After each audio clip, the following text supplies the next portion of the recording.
Now today let's start with chapter number 9, environment. In this chapter we will study about meaning of environment पढ़ेंगे, कुछ components होते हैं environment के, ठीक है, natural environment, man-made environment, ecosystem और impact क्या पड़ता है man का on the environment. Meaning of environment, the term environment is derived from French word involve जिसका meaning है neighborhood, ठीक है. आप simply कह सकते हैं we see our around surrounding is collectively called environment. ठीक है. These surroundings can be divided into categories. देखो अब इनको हमने दो कैटेगरीज में डिवाइड करा है, that is natural and man-made environment. अब हम कुछ कंपोनेंट्स की बात करते हैं. देखो कंपोनेंट्स हैं आपके एनवायरनमेंट के,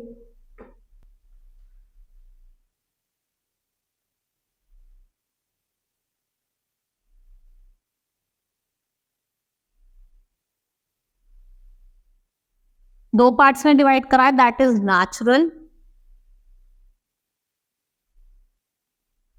और मैन मेड.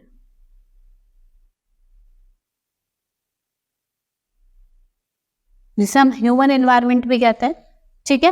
नेचुरल एनवायरनमेंट में तो आपका क्या क्या आ जाएगा, आपका वाटर आ जाएगा, एयर आ जाएगा, लैंड आ जाएगा और कुछ अदर नेचुरल रिसोर्सेज आ जाएंगे. अगर हम बात करें ह्यूमन एनवायरनमेंट, जिसे हम मैनमेड एनवायरनमेंट भी कहते हैं, उसमें आपका मैनमेड, सोशल और ह्यूमन दोनों चीज आ जाएंगे, ठीक है. Now let's study with components of environment. सबसे पहले हम नेचुरल एनवायरनमेंट की बात करते हैं, जिसे हम फिजिकल एनवायरनमेंट भी कहते हैं.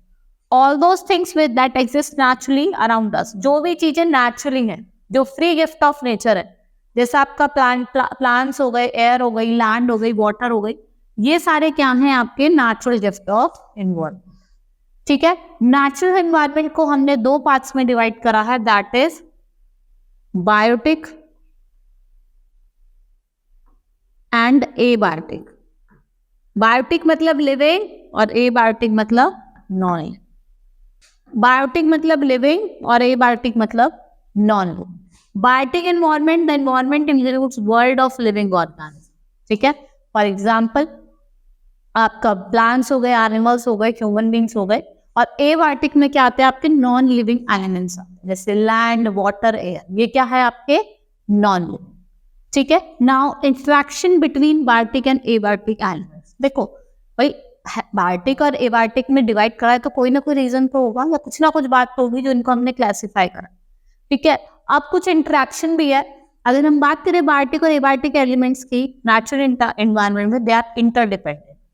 इनको आप सेपरेट नहीं कर सकते. देखो जैसे एनिमल है चाहे ह्यूमन है, उनको वाटर की भी नीड पड़ती है, एयर की भी नीड पड़ती है, इसलिए ये क्या है, इंटरडिपेंडेंट है. They interact with each other and change with time. They are dynamic in nature. Solar energy brings change. अगर हम बात करें जो सोलर एनर्जी है वो चेंज लेके आती है एबायोटिक और physical element of the earth. These changes affect living organism. Human, animals and plant depend upon land, water and sun for their. चाहे ह्यूमन है चाहे एनिमल है, सब किस पे डिपेंड है, प्लांट्स पे, ठीक है, किस पे, लैंड, एयर और वाटर पे. Similarly, human beings also bring changes in abiotic environment by various activities. जैसे माइनिंग हो गई, सेटलमेंट की एक्टिविटीज हो गई, बहुत सारी एक्टिविटी है जिससे ये भी क्या लेके आते हैं, चेंजेस लेके आते हैं एबायोटिक चीज. कंस्ट्रक्शन का काम हो गया, agriculture, irrigation. This is the interaction between abiotic elements that with variation, जिससे क्या होता है आपकी सॉइल में वेरिएशन आता है, नेचुरल वेजिटेशन में वेरिएशन आता है, ठीक है. अब इकोसिस्टम, जैसे मैंने आपको बता दिया, एबायोटिक कंपोनेंट्स और biotic components. Now next is domain of natural environment. Domain होते हैं ना, लिथोस्फेयर, हाइड्रोस्फेयर, एटमॉस्फेयर. लिथ मतलब लैंड, तो लैंड वाला, एटमॉस्फेयर आपको पता है ऊपर, ठीक है, हाइड्रोस्फेयर वाटर, ठीक है, और बायोस्फेयर. अब मैं आपको एक चीज बताती हूँ, एटमॉस्फेयर, हाइड्रोस्फेयर एंड लिथोस्फेयर, ठीक है. लिथोस्फेयर, हाइड्रोस्फेयर, एटमॉस्फेयर, ठीक है, ये मिलते हैं और क्या बनाते हैं, बायोस्फेयर.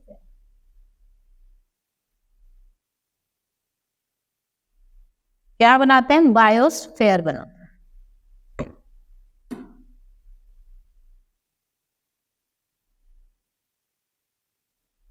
क्या बनाते हैं?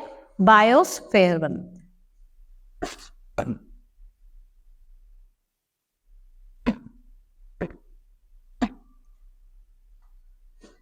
फोर डोमेन्स हैं, रिलेम्स हैं, जिसे हम लिथोस्फेयर, हाइड्रोस्फेयर, एट्रोफोस्फेयर और बायोस्फेयर। सबसे पहले हम पढ़ेंगे lithosphere. Land is solid crust और hard top layer of the earth. It is made up of rock, mineral and is covered by thin layer of soil. Rock की बनी है, मिनरल की बनी है, और किससे कवर्ड है? एक लेयर ऑफ सॉइल। ये इरेगुलर सरफेस है विद वेरियस लैंडफॉर्म, जैसे आपको माउंटेन्स मिलेंगे लिथोस्फेयर पे, प्लेन्स मिलेंगे, वैलीज मिलेंगे। ठीक है, ये आपको forest, grasslands for grazing, land for agriculture, human settlement के लिए आपको क्या प्रोवाइड करती है? लैंड। ठीक है। Now hydrosphere is the part of earth surface which consist of water body. इसमें आपको वाटर बॉडीज मिलेंगी, जैसे लेक्स हो गए, ओशन हो गए, सीज हो गए, रिवर्स हो गए, वो आपको किसमें मिलता है? हाइड्रोस्फेयर में मिलते हैं। और ये एक मेजर पार्ट ऑक्यूपाई करते हैं। 70% of our earth is covered with water. We cannot imagine life on earth without water. The rain water in a form of river quenches the thirst of animal, birds. Rain also changes level of underground water. ठीक है, irrigation. The rain waters, though rivers, ultimately reaches the ocean. Plants also these need water. देखो plants है, उनको भी water की need पड़ती है to grow, ठीक है, और to make food. और चाहे animals हो चाहे human beings हो, सबको किसकी नीड होती है? water. ठीक है, हमें इरिगेशन वगैरह करने के लिए भी किसकी जरूरत पड़ती है? वाटर की जरूरत। एटमॉस्फेयर क्या है? थिन लेयर ऑफ गैसेस है जो हमारे अर्थ को सराउंड करता है। It is not uniform.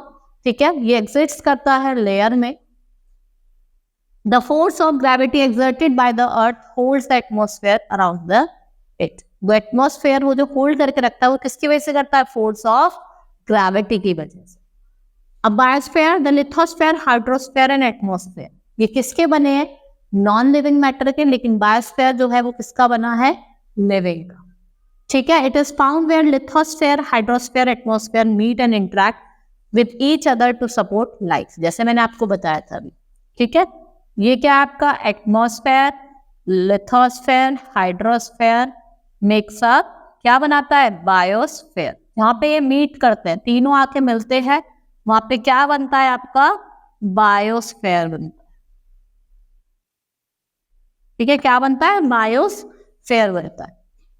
ठीक है, now its existence has made the earth unique planet. The living organism in biosphere are very greatly in size and shape. और जो वेराइटी ऑफ लाइफ फॉर्म्स होती है इसको हम क्या कहते हैं? बायोडाइवर्सिटी। ठीक है, the living organism in the biosphere can be classified into plant kingdoms and animal. देखो साइंस में पढ़ता है plants kingdom and animals kingdom, वो बायोडाइवर्सिटी के बेसिस पे ही हमने उनको प्लांट किंगडम और एनिमल किंगडम में डिवाइड करा।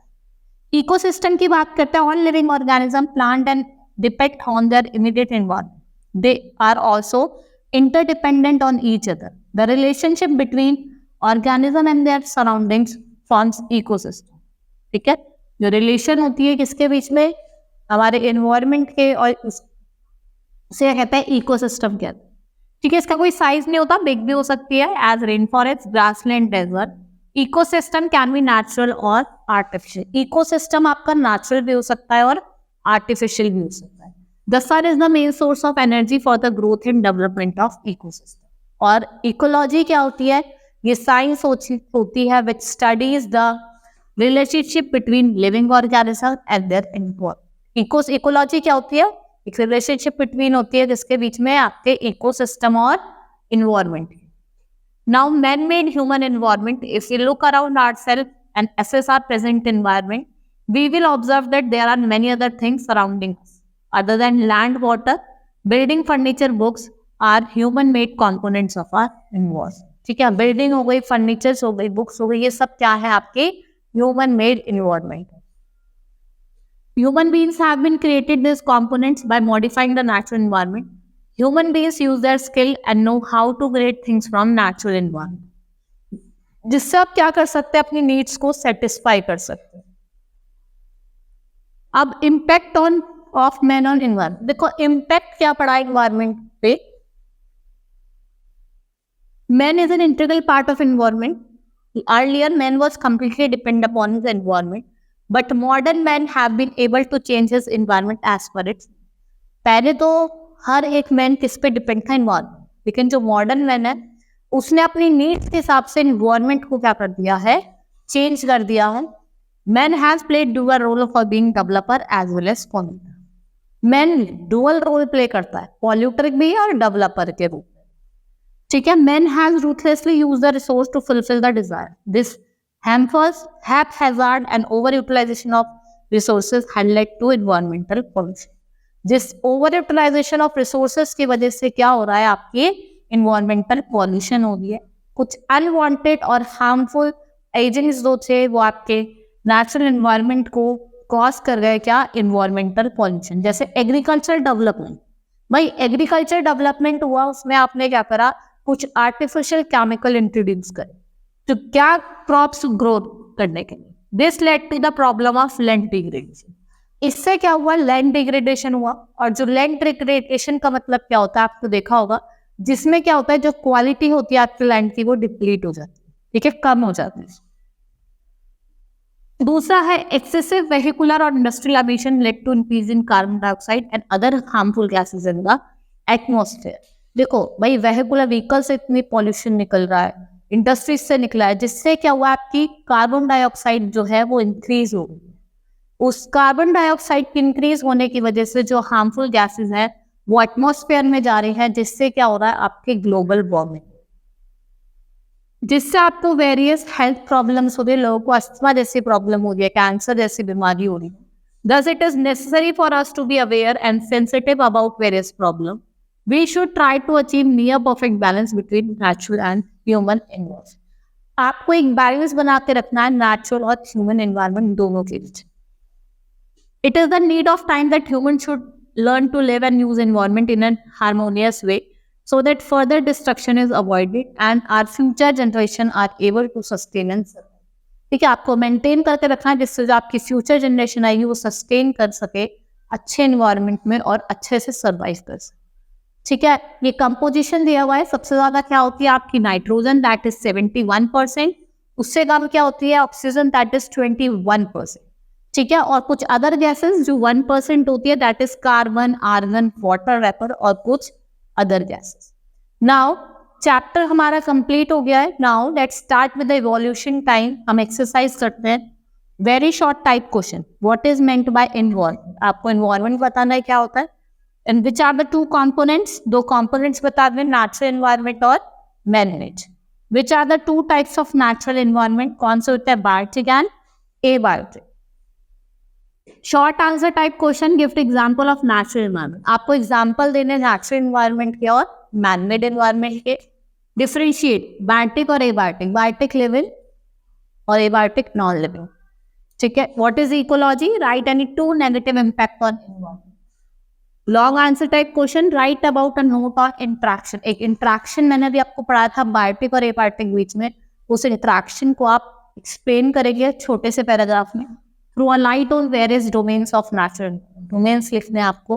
ठीक है, now how does man affect the environment, कैसे वो एनवायरनमेंट को इफेक्ट कर रहा है, and what can we do to protect the environment. हम क्या मेजर्स ले सकते हैं एनवायरनमेंट को प्रोटेक्ट करने।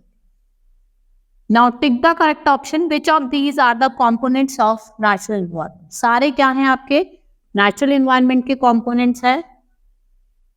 विच of these is example of abiotic component. इसमें से कौन सा कंपोनेंट एबायोटिक है, दैट इज वाटर।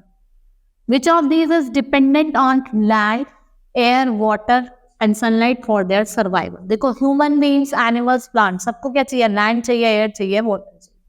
ठीक है, एक्सरसाइज हमारी कंप्लीट हो गई है, चैप्टर भी हमारा फिनिश हो गया है। We will start with the next chapter in the next class. That's all for today. Thank you.